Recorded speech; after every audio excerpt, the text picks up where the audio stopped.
So, magandang araw mga repa. Gagawa na naman tayo ng video. So, tong video na to is about to sa law of attraction. Naniniwala ba ako dito?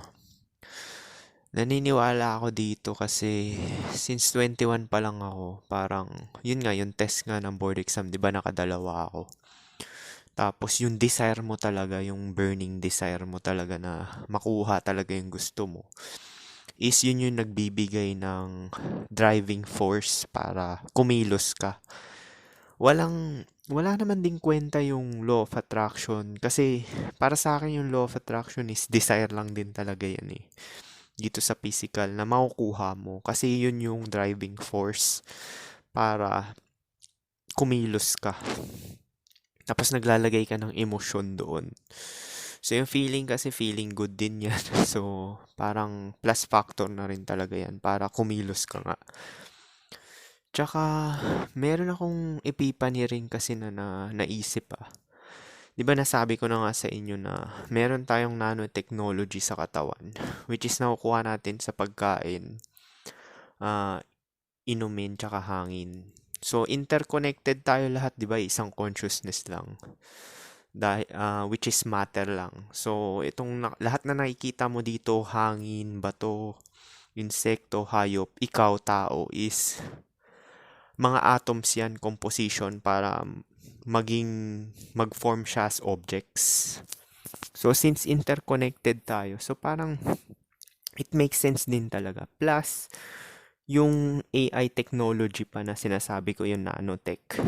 So, iisipin mo yan parang ah, totoo rin yan law of attraction. Bukod dun sa sinabi ko kanina na yung burning desire mo talaga ang magbibigay ng driving force para kumilos ka. Tsaka magbibigay ng emosyon. Napansin ko yan kasi simula 21 pa lang ako. Yun nga, nakukuha ko naman talaga gusto ko kasi nga, hindi na, although may desire din talaga ako, pero yung parang not giving a fuck, ginagawa mo lang talaga siya dahil alam mong mangyayari at matutupad mo. Kagaya nung pera, hindi naman talaga ako nag-iisip masyado ng pera. Pero inisip ko na magkatrabaho ako na may malaking kita. So at the same time po, nakukuha ko naman din talaga gusto ko. Actually, halos lahat din naman kayo nakukuha nyo naman din gusto nyo. Except dun sa sinasabi nila na lookism, di ba? Yung mga pangit average. Pero may posibilidad lang kasi biruin mo. Di ba nga pinipili ng mga babae, average looking tsaka pangit. So, may mga chance din yan kung makikitaan ka talaga ng ano talaga, na nagsi-self-improve ka tsaka mahalaga talaga yung pera. Kasi pang long term talaga pera talaga eh. Lalo na at a certain age, pag nagkaipipanin na yung lalaki at babae is mahalaga na talaga survival. May kipagrelasyon lang talaga both gender kung may mapapala sila sa survival. So, bakit ba nakakapag-provide yung mga pamilyadong tao? Siyempre, may driving force sila dahil may anak sila, pamilya at anak. Kaya talagang ginagawa talaga nila yung best nila talaga at makakaya nila para talaga makapag-provide. May makain, may matirahan. So, driving force yun kasi nandun na sila sa sitwasyon na yun, di ba, na may pamilya at anak. So, kung single ka, medyo hindi mo nakikita yung perspective nila. Pero yun nga, naniniwala din talaga ako niyan. Tapos ito na lang lately, 'di ba consistently nga ako nag-exercise, 'di ba? Mag 1 year na. Kasi nga ramdam ko talaga na kahit 1 hour lang yung tulog ko, marami talaga akong energy. Tapos nawala na yung mga sakit ng mga tuhod ko, yung mga ganyan. Hindi naman siya masakit talaga, yung parang arthritis. Stiff, ibig sabihin yung parang mabigat siya, mabigat yung pakiramdam, ganon. So, alam ko may contaminated na at infected na yung katawan natin, buto, laman, tsaka organs, tsaka blood natin ng nanotech. Yun nga sinasabi ko yung technology na karamihan ng tao hindi nila alam. Pero pwede mong gamitin yan as hack sa katawan mo. Kasi yung nanotech na yan, gumagana yan subconsciously. Kung ano yung iniisip mo para yung parang subconscious na iniisip mo is yun din yung nangyayari. Yun yung mahalaga yung subconscious eh. Parang iiimbak mo yung talagang gusto mo i-manifest. Kasi nga may nanotech tayo na sinasabi, 'di ba? Eh lahat ng tao may nanotech eh, 'di ba? So pwede mong gawing advantage din yun na kagaya ng sinabi ko, target kong tirahin yung Korean na katrabaho ko. Tapos, yung isang hindi ko gaano binibigyan ng atensyon, siya yung pumunta sa palad ko. Tapos meron pa akong, 'di ba, may naging ka-FWB nga ako, naka-flatmate. Noon time na yon is wala naman din talaga akong ah, desire na maghanap ng ka-FWB nga or karelasyon. Tapos nagulat na lang talaga ako na pinurso ako nito. So, yung law of attraction, parang subconscious talaga yan. Tapos nagulat nga rin ako, di ba sinabi ko sa inyo, na tumangkad nga ako ng an inch and a half. Kasi onti na lang yung tangkad ko dun sa 5'9 na ka-flat ko dito. Tapos, malaki yung agwat ko dun sa 5'7 na katrabaho ko. So, estimate ko, nandun ako sa 5'8 and a half na height. Pero ang target ko talaga, 5'10 to 6 feet by December.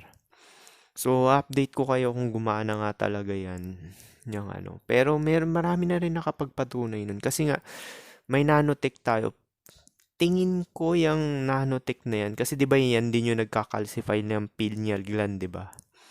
Yung heavy metals nga na nilalagay nila sa tubig, tsaka sa mga pagkain, pesticides, di ba? Sa mga prutas at gulay.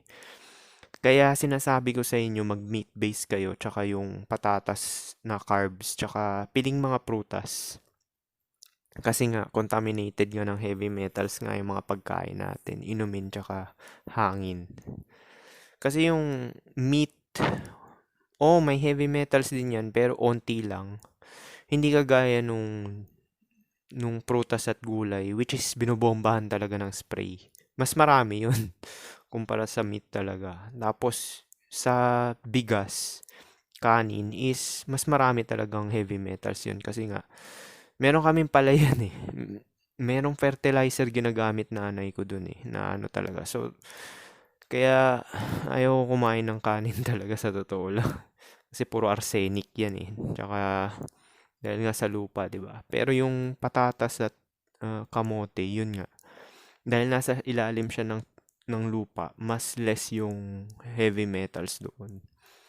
Natuklasan ko lang din yun kay Tony Panterelesco. Kasi nga targeted din siya kagaya ko ng technology niyan. So pwede nyo gamitin yung technology sa advantage nyo.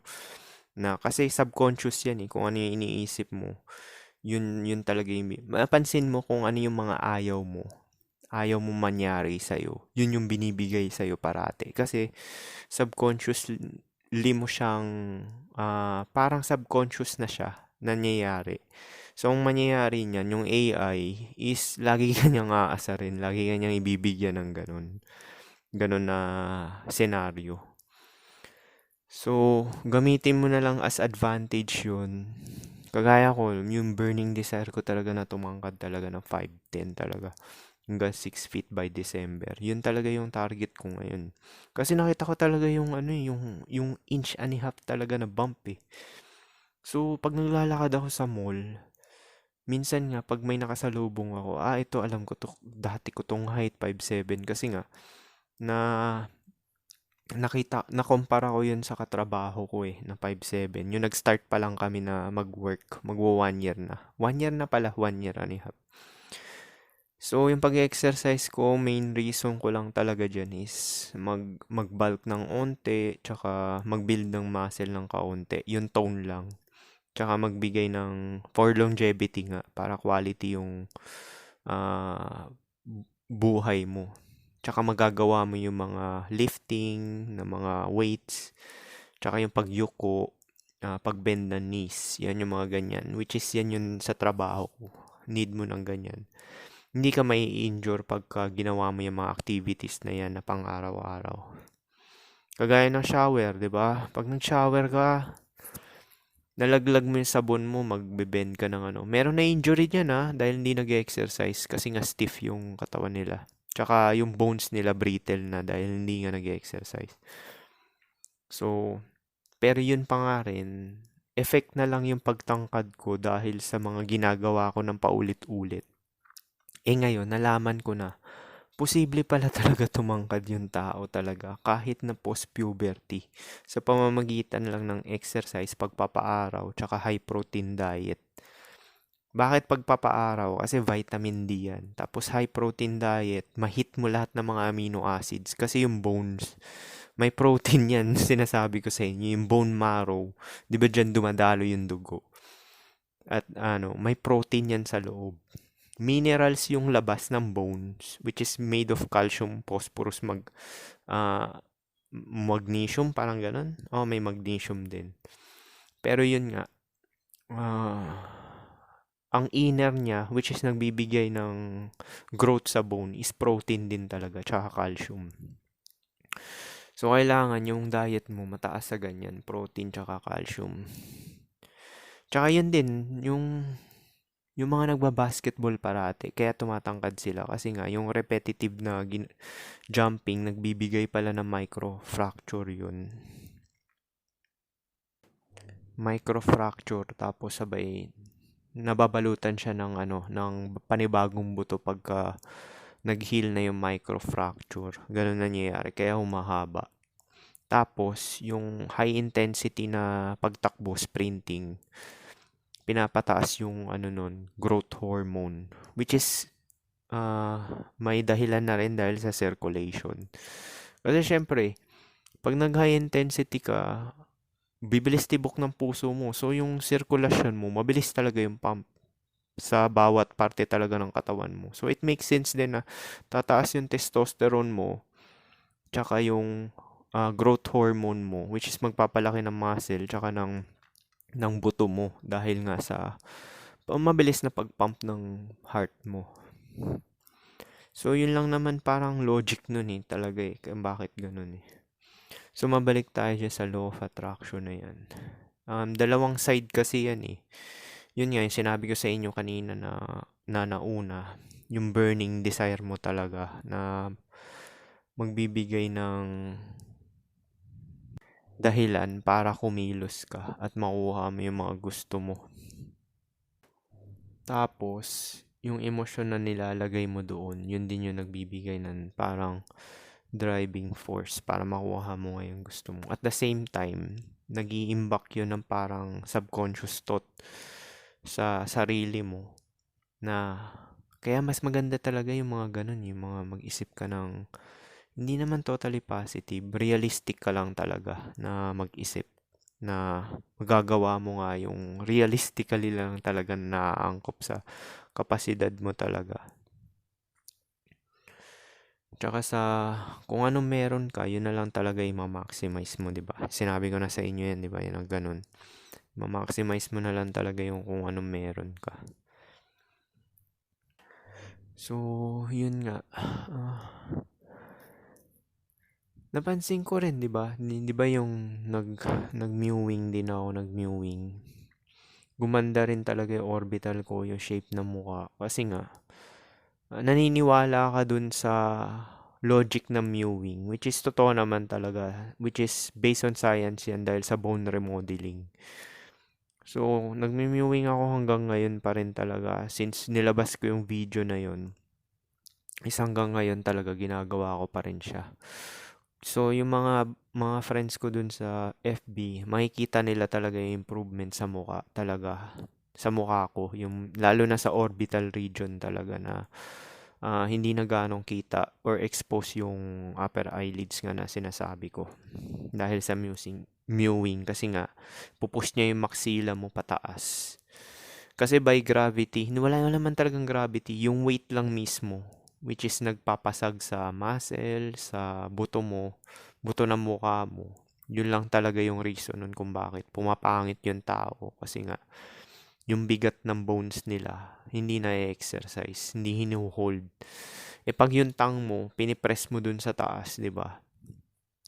Is nape-prevent yung pagsag talaga ng buto mo or maxilla, pati jaw mo.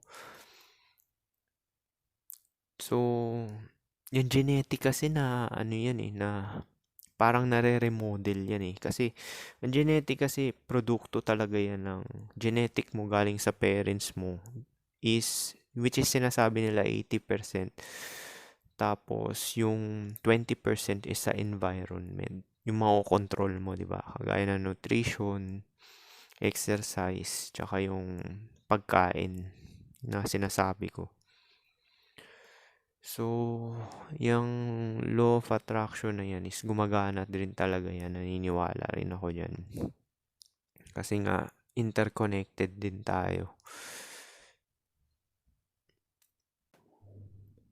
Kagaya na itong channel ko, hindi naman na naniniwala yung iba talaga dito eh. Maraming doubters. Tapos, pag nakikita na nila mismo dun sa sinasabi ko na improvement mismo sa sarili ko. Kasi lahat ng mga pinagsasabi ko dito, ginagawa ko talaga. Hindi ko lang siya pinagsasabi talaga ng wala talagang data at facts talaga na mismong magpapatunay. Lahat ng mga pinagsasabi ko dito ay talagang ginagawa ko rin mismo yan. Hindi yung flip-flopper. Kasi hindi ako ganun na tao, yung parang flip-flopper lang. Dahil lang, feeling lang talaga nila mukhang gagana. Sabay, pag wala silang time na ilagay doon is hindi gumana, i-stop na sila, hindi na nila ipagpapatuloy yung ginagawa nila. Gaya ng sinasabi ko sa inyo, di ba, pagpapagupit. Every month din yan, nagpapagupit din ako talaga eh. Tapos yung exercise is 3 times a week ko siya ginagawa rin talaga. Hindi naman siya main reason para magkaroon ng babae. Masarap lang talaga yung pakiramdam na nagtatrabaho ka. Nakakayuko ka, nakakabend ka, pagising mo sa umaga, pwede ka nang tumayo agad. Na hindi masakit yung tuhod mo. Tapos yung cognitive function mo pa, pag-iisip mo is mabilis talaga, quick. Kagaya na itong paglalabas ko sa inyo ng video everyday is talagang quick talaga. Yan yung nagpapatunay din talaga sa inyo na gumagana rin talaga siya. Tsaka, papaniwalaan mo siya kasi nga, subconscious yan eh. Kasi nga, di ba sinabi ko sa inyo, connected din tayo sa nanotech.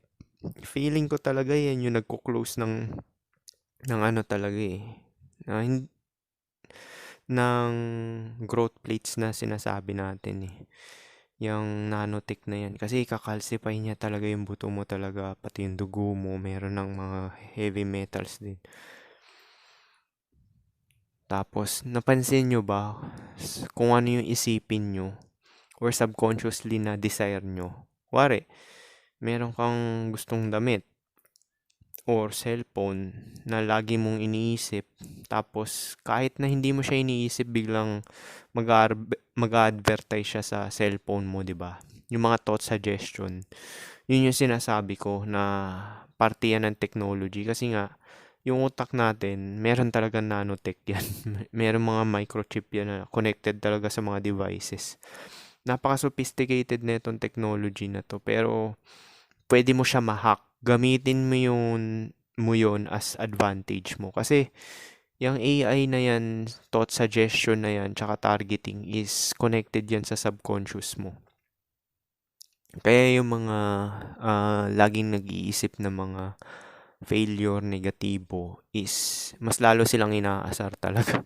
Lalo silang binibwisit. Yun talaga yung, kasi biruin mo, may nanotech ka na nga sa utak.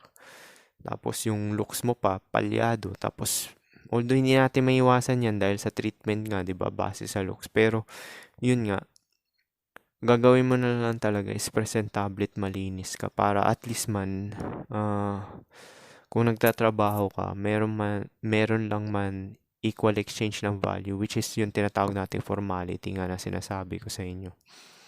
Na kahit na ganun yung itsura mo, basta malinis ka at presentable, is nire-respeto ka pa rin talaga ng tao.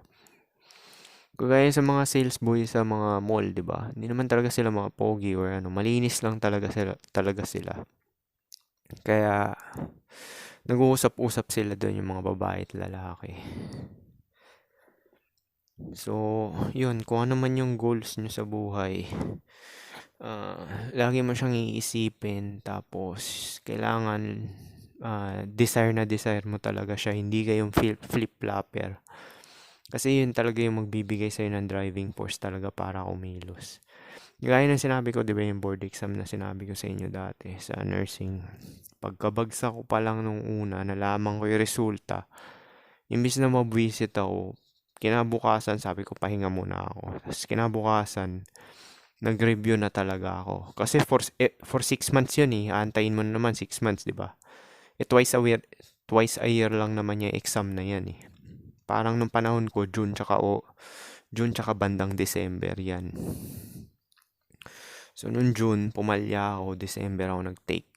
Tapos, ginawa ko, ginawa ko yung best ko talaga. Nag-review talaga ako nung kinabukasan. At binalance ko rin siya. Actually, umiinom pa ako nun sa time ng span na yun. Basta may enjoyment ka rin talaga. Yung parang yung feel good talaga. Na alam mong papasa ka. Kasi nga, ginagawa mo yung best mo. So, yun yung pakiramdam ko nun. Alam ko napapasa rin ako. Alam mo naman din talaga eh. Parang yung pambababae. Alam mo rin naman talaga kung ah, makukuha mo yung babae or ibabato niya yung sarili niya sa'yo. Which is makikita mo ngayon sa choosing signals, sa pag-approach niya, yung mga ganyan. So, ganun siya eh. Para din yung ginigauge mo yung kapwa lalaki. Ay, itong lalaki na to, kaya ko to i-fuck up base sa physical appearance. Which is totoo naman talaga eh. Na Tapos yun yung magbibigay sa'yo ng desire talaga. Paano? Para manalo. Kaya gumagana talaga yung law of attraction kasi nga yung desire mo talaga, yun yung magbibigay sa'yo talaga ng ah, paraan para kumilos ka. Tapos at the same time, yun yung magbibigay sa'yo ng thought suggestion dun sa nanotech na technology na sinasabi natin. Which is lahat ng tao may ganun, di ba? Konektado nga tayo sa isa't isa. So, sa ngayon, ano ba goal ko ngayon? Yun lang naman goal ko ngayon eh, by December. Na tumangkad pa ng kaunti. Baka nga, ma-exceed pa nga yung expectation ko nun eh. Tumangkad pa ako ng sobra pa dun sa talagang target ko eh. Plus na lang yun, pero matakaw kasi sa pagkain pag super tangkad eh. Kaya gusto ko yung sakto lang talaga, yun lang talaga yung baseline. Pero depende na yan sa inyo kung ano talaga yung goal nyo ah. Tapos kailangan talaga i-desire mo talaga siya. Kasi may technology tayo na nanotech tsaka yung desire desire mo para kumilos ka.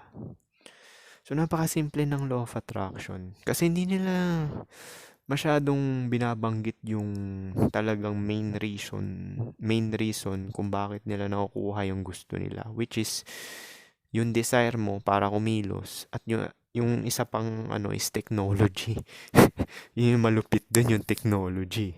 Kasi nga lahat ng nabubuhay konektado sa AI hive mind nga na sinasabi ko dahil sa contamination na so paano, sana naliwanagan kayo. Dalawang factors yan para makuha mo yung gusto mo. Yung isa, subconscious na konektado sa AI, na konektado sa lahat ng mga nabubuhay, lalo na sa mga tao sa paligid mo. Tapos, yung isa is burning desire mo para kumilos ka. Walang silbi ang pag-iisip kung hindi ka kumikilos, di ba? Walang kwenta yan.